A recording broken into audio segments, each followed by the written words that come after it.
गेलेमु बिथिङाव फिन बर' हारिनि थाखाय मोनसे गोजोनथाव खौरां। दुर्गापुराव खुंजानाय CBSE फार इस्ट जन बक्सिं चेम्पियनशिपआव बर' हारिनि सानै लाइमोन गेलेगिरिया मेडेल देरहानो हानानै उदालगुरि जिल्लाखौ गोग्गानाय खालामदों।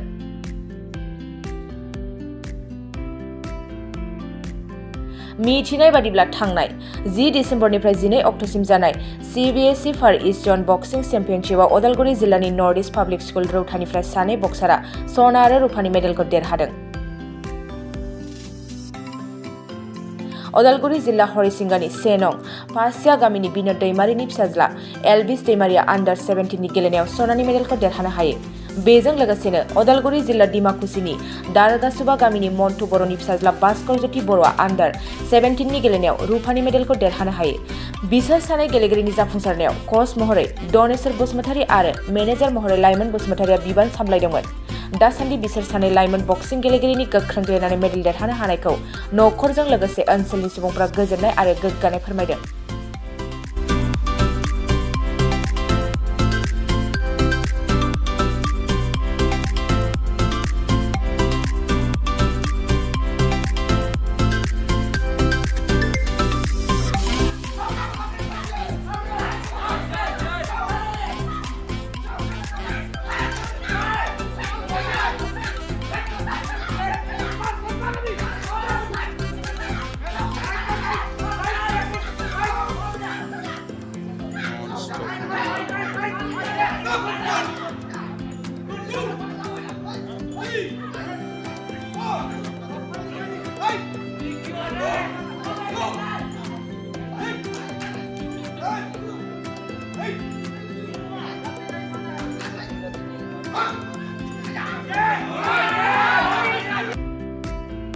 In the numbers of 3 judges, the 0-3, the blue is the winner, Elvis Primary, North East.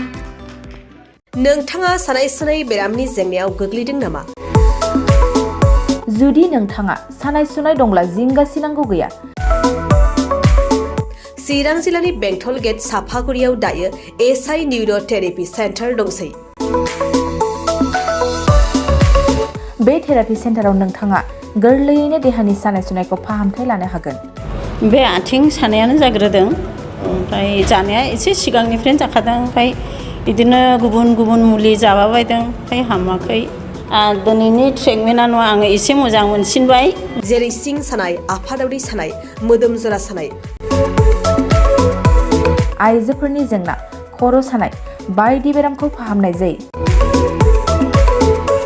लोगोसेयैनो बे सेन्टाराव थानानै फाहामथाय लानो हानायनिबो सुबिदा खालामदों।